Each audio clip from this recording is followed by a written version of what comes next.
नमस्कार दोस्तों। चंदनपुर नामक गांव के पास एक घना जंगल था जहां अनेक प्रकार के पशु पक्षी वास करते थे। इसी जंगल के किनारे पर एक छोटी सी झोपड़ी में एक विधवा स्त्री सावित्री रहती थी। सावित्री की उम्र लगभग 25 वर्ष के आसपास थी। उसका पति 1 वर्ष पहले ही भयानक बीमारी के कारण चल बसा था। सावित्री के पास अब कोई और सहारा न था। वह जंगल से लकड़ियां इकट्ठा करके और गांव में कुछ सिलाई बुनाई का काम करके अपना जीवन यापन कर रही थी। सावित्री बड़ी सुंदर औरत थी, लेकिन उसकी आंखों में हमेशा एक गहरा दुख समाया रहता था। गांव के लोग उसकी सुंदरता के पीछे उसके अकेलेपन का उपहास भी करते थे, लेकिन सावित्री ने कभी किसी की बात का बुरा नहीं माना। उसके लिए अब जीवन का अर्थ बस रोज की आवश्यकताओं को पूरा करना था। एक दिन सावित्री जंगल में लकड़ियां इकट्ठा कर रही थी कि तभी पास के पेड़ से एक बड़ा सा बंदर नीचे उतरा और उसके सामने आकर बैठ गया। सावित्री पहले तो देखकर उसे थोड़ा डर गई, लेकिन बंदर ने जब कोई आक्रमण नहीं किया, बस टकटकी लगाए सावित्री को देखता रहा। सावित्री ने धीरे धीरे उससे नजरें मिलाई और कहा, तू कौन है, क्या चाहता है? बंदर ने सिर झुका दिया, जैसे कि वह उसकी बात समझ गया हो। सावित्री ने हल्के से मुस्कुरा दिया, फिर अपने काम में लग गई। बंदर वहीं बैठा उसे देखने लगा। जब सावित्री अपनी लकड़ियां बांधने लगी तो बंदर ने आकर उसकी मदद कर दी। सावित्री आश्चर्यचकित रह गई। उसने बंदर के सिर पर प्यार से हाथ फेरा, फिर कहा, तू बड़ा समझदार है। उस दिन के बाद बंदर रोज सावित्री के पास आ जाता। वह उसके लिए फल लाता, उसके कामों में मदद करता, कभी कभी उसके साथ झोपड़ी के सामने बैठकर सांझ तक खेलता रहता। सावित्री के जीवन में अब एक नया सा रंग भर गया था।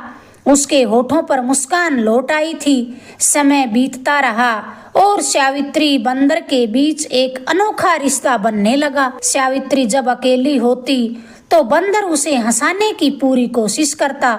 जब वह उदास होती तो वह उसके पास आकर उसके कंधे पर सिर रखकर बैठ जाता। सावित्री भी अब उसे अपने परिवार का हिस्सा मानने लगी थी।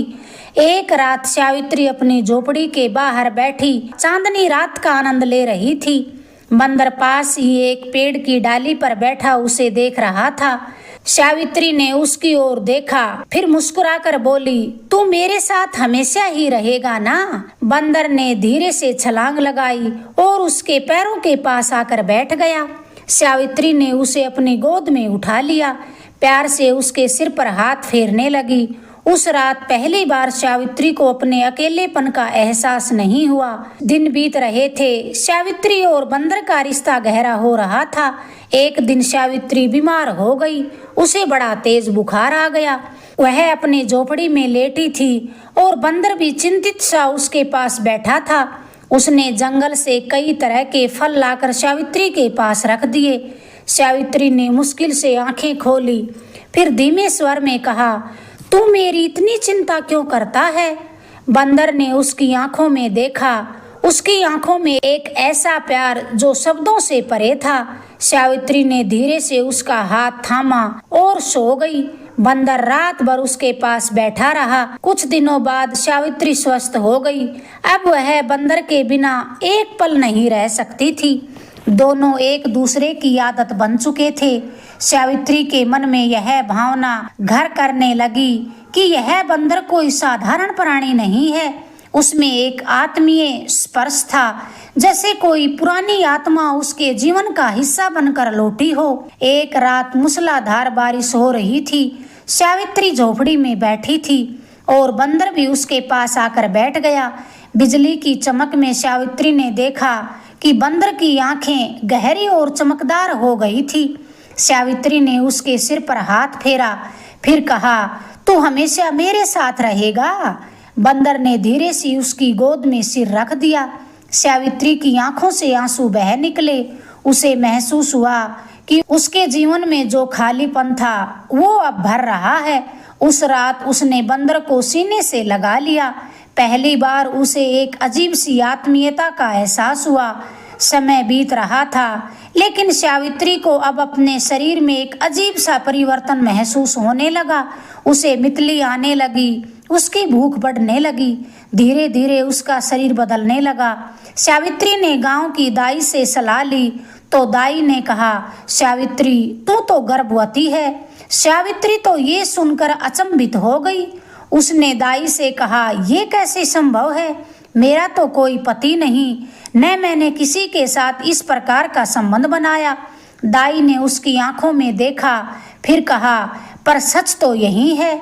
सावित्री तो बड़ी उलझन में पड़ गई। उसे याद आया कि एक रात जब उसने बंदर को बुलाया था तो उसके मन में एक विचित्र शांति और आत्मीयता का एहसास हुआ था। क्या यह संभव है कि बंदर ही उसकी कोख में पल रहे बच्चे का कारण हो सकता है? यह सोचकर वह डर गई। वह बड़ी उलझन में पड़ी। सावित्री अब हर दिन बंदर को देखती, पर अब उसके मन में भय और संकोच था।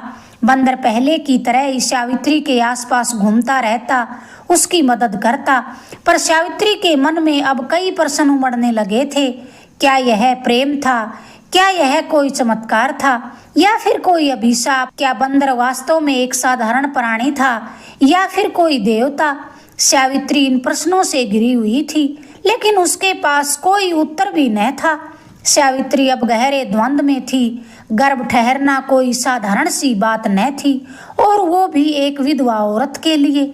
गांव में यह खबर धीरे धीरे फैलने लगी कि सावित्री गर्भवती है। गांव की औरतें और आदमी उसके बारे में तरह तरह की बातें करने लगे। एक विधवा के गर्भवती होने का क्या मतलब हो सकता है? तरह तरह से लोग बात बनाते कि ये किसका पाप लिए डोल रही है। यह कहीं जंगल का कोई राक्षस तो इसके सपनों में नहीं आया। सावित्री इन बातों से बड़ी परेशान थी। वो जानती थी कि उसने किसी पुरुष के साथ संबंध भी नहीं बनाया, फिर भी वह गर्भवती कैसे हो गई?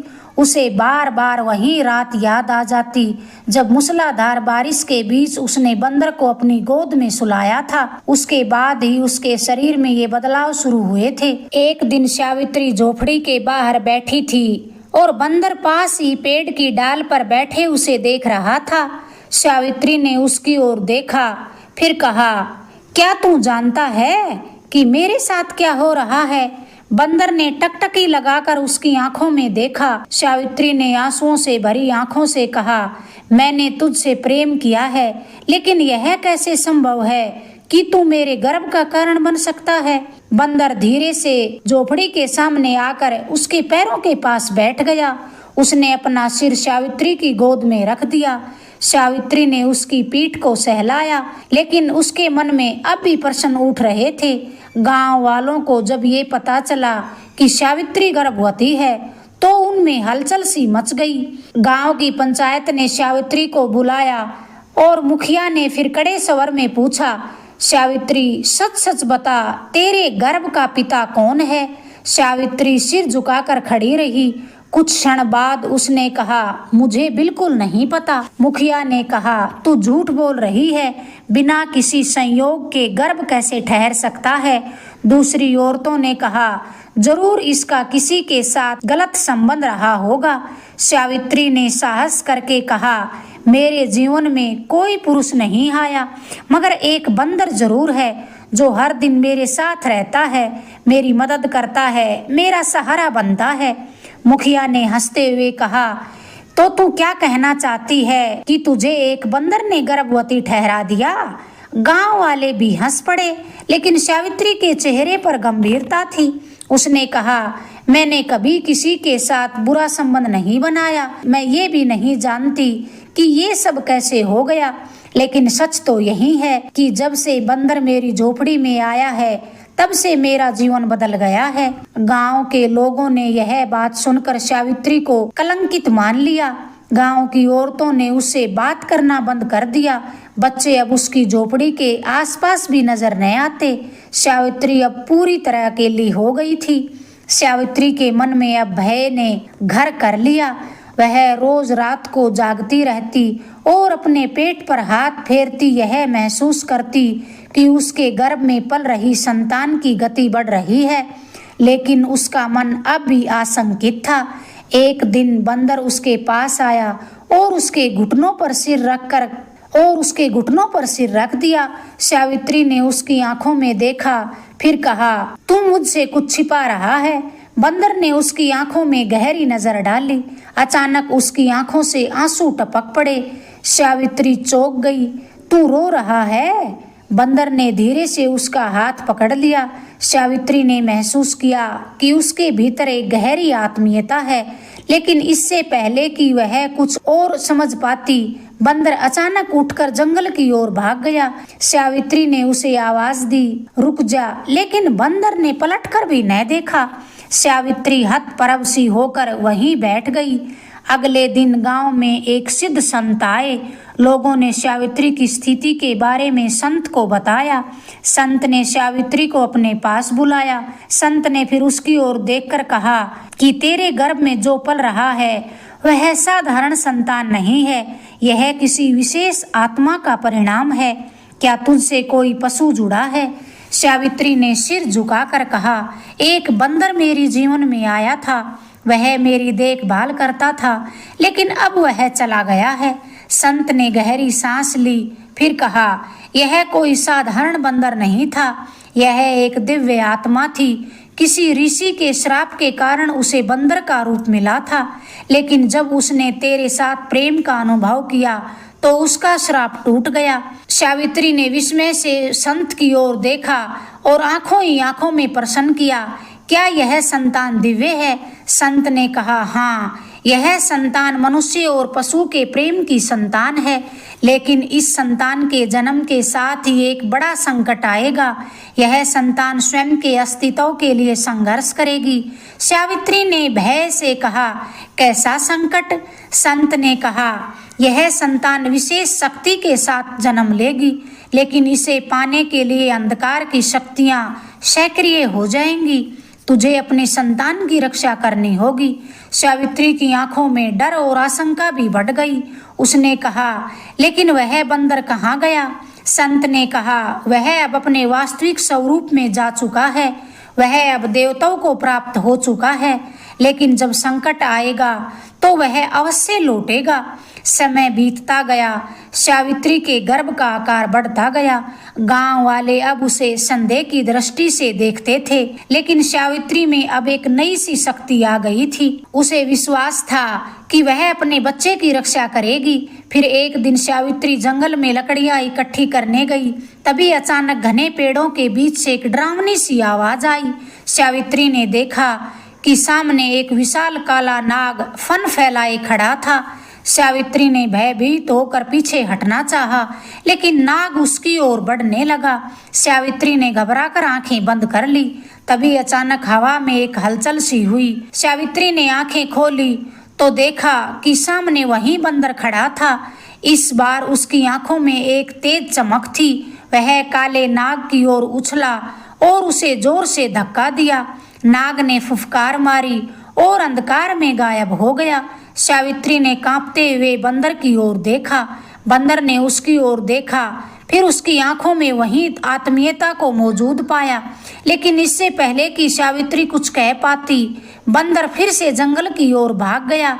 अब सावित्री समझ चुकी थी कि उसका गर्भ कोई साधारण संतान का प्रतीक नहीं है, वह दिव्य शक्ति थी जो उसके गर्भ में पल रही थी। बंदर का अचानक प्रकट होना और नाग से उसकी रक्षा करना इस बात का प्रमाण था कि कुछ बड़ा घटित होने वाला था। लेकिन सावित्री के मन में अब भी संशय बना हुआ था। क्या यह बंदर सचमुच एक दिव्य आत्मा थी? अगर वह एक ऋषि का अवतार था तो वह मुझसे दूर क्यों चला गया? और वह नाग कौन था? इन प्रश्नों के उत्तर न मिलने के कारण सावित्री के मन में बेचैनी बढ़ती जा रही थी। गर्भ का समय अब पूरा होने वाला था। सावित्री का शरीर भारी हो गया था। उसे चलने फिरने में कठिनाई हो रही थी। गांव की औरतें अब भी उससे दूरी बनाकर रहती थी। सावित्री के लिए एक एक दिन काटना कठिन हो रहा था। एक रात तेज आंधी चली। आसमान में बिजली कड़क रही थी। सावित्री अपनी झोपड़ी के भीतर अकेली थी। अचानक उसे लगा कि झोपड़ी के बाहर किसी के चलने की आहट हो रही है। सावित्री ने दरवाजा खोला तो देखा कि एक काले कपड़े में लिपटा हुआ एक व्यक्ति उसकी झोपड़ी के सामने खड़ा था। सावित्री ने डरते हुए पूछा, कौन हो? वह व्यक्ति धीरे धीरे उसकी ओर बढ़ा। उसके हाथ में एक लंबा सा त्रिशूल था। उसके चेहरे पर अजीब सी चमक थी, लेकिन उसकी आंखों में क्रूरता भी झलक रही थी। बोला, तूने जो गर्भ धारण किया है वह साधारण गर्भ नहीं है, वह शक्ति का प्रतीक है। मैं उसे लेने आया हूँ। सावित्री ने पीछे हटते हुए कहा, कौन हो तुम? उस व्यक्ति ने ठहाका लगाते हुए कहा, मैं राक्षस काल केतु हूँ। जिस दिव्य आत्मा ने तुझे गर्भवती किया है वह मेरे शत्रु का अवतार है। उसे जन्म लेने दिया तो सृष्टि का संतुलन बिगड़ जाएगा। सावित्री कांपने लगी। उसने अपने गर्भ पर हाथ रख रखा था। कहा, तू मेरी संतान को नुकसान नहीं पहुंचा सकता, तू मेरी संतान को नुकसान नहीं पहुंचा सकता। काल केतु ने जोर से ठहाका लगाया, फिर कहा, मुझसे बचना असंभव है। वह सावित्री की ओर बढ़ा ही था, तभी जंगल के भीतर से गर्जना सुनाई दी। सावित्री ने देखा कि अंधेरे में दो चमकीली आंखें चमक रही थी। एक काले बादल की तरह कोई आकृति सामने आई तो वह वही बंदर था। बंदर ने छलांग लगाई और सीधे कालकेतु के सामने आकर खड़ा हो गया। उसकी आंखों में अग्नि जल रही थी। उसके शरीर से प्रकाश की किरणें फूट रही थी। कालकेतु ने त्रिशूल उठाया और बंदर की तरफ दौड़ पड़ा। बंदर ने जोर से गर्जना की और कालकेतु पर छलांग लगाई। दोनों के बीच भीषण युद्ध छिड़ गया।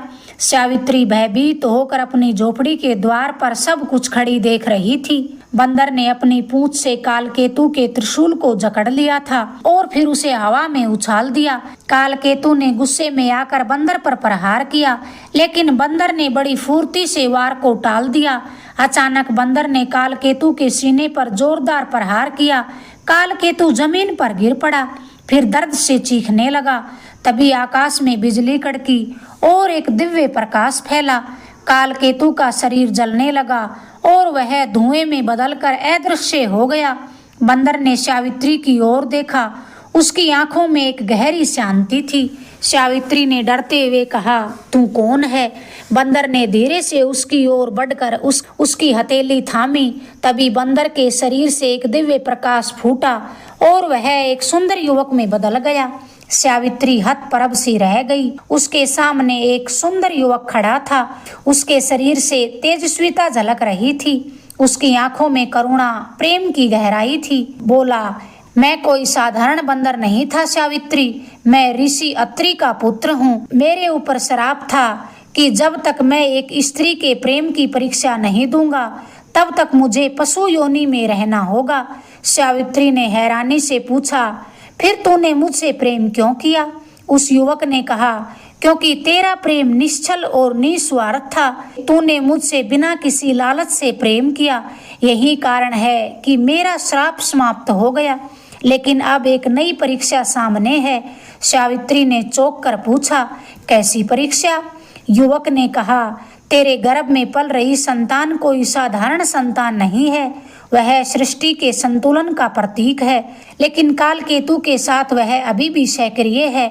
वे उस संतान को जन्म लेने से रोकने की जरूर कोशिश करेंगे। तुझे उसकी रक्षा करनी होगी। सावित्री ने युवक का हाथ थामा, फिर कहा, तूने मुझे अकेला क्यों छोड़ दिया था?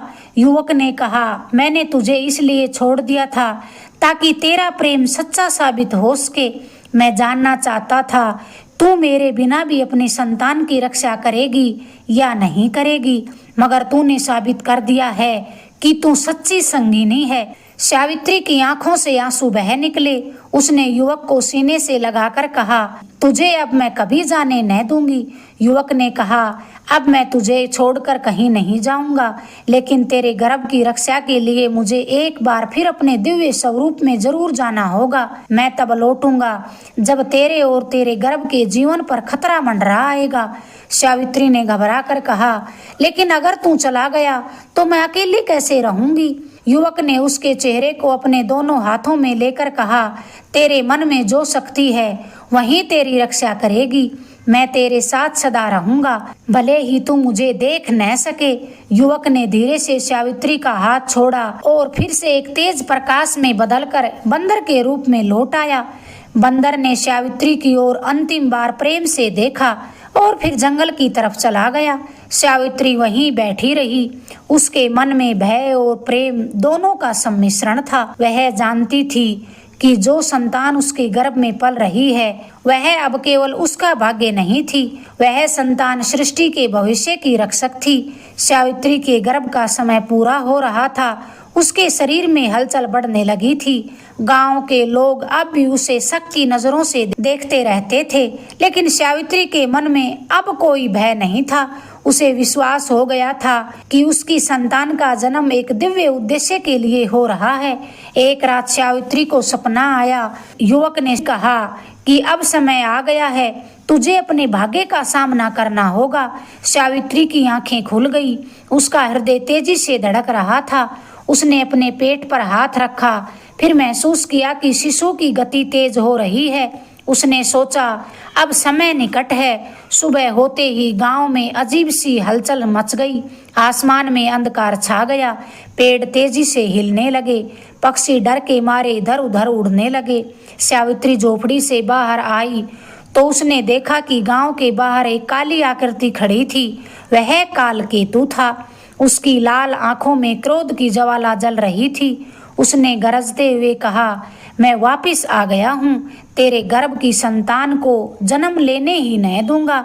सावित्री ने साहस से कहा, तू मेरी संतान को छू भी नहीं सकता।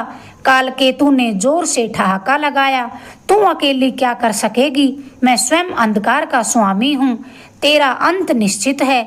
सावित्री ने अपने गर्भ पर हाथ रखा, फिर कहा, मेरे गर्भ की रक्षा स्वयं ईश्वर कर रहे हैं। तू चाहे जितना प्रयास कर ले, मेरी संतान को तू नुकसान नहीं पहुंचा सकता। कालकेतु ने त्रिशूल उठाया और सावित्री की तरफ उछाल दिया। सावित्री ने देखा कि सामने वही बंदर खड़ा था। उसकी आंखों से अग्नि की ज्वाला निकल रही थी। सावित्री ने आंखें बंद कर ली। तभी अचानक हवा में एक गर्जना सी हुई। फिर उसने देखा कि सामने वही बंदर खड़ा था। उसकी आंखों से अग्नि की ज्वाला निकल रही थी। बंदर ने छलांग लगाकर त्रिशूल को हवा में ही पकड़ लिया, फिर उसे कालकेतु की ओर फेंक दिया। त्रिशूल कालकेतु के सीने में जाते ही घुस गया। कालकेतु दर्द से चीख उठा, लेकिन उसने अपनी शक्ति का प्रयोग करके त्रिशूल को बाहर निकाल लिया।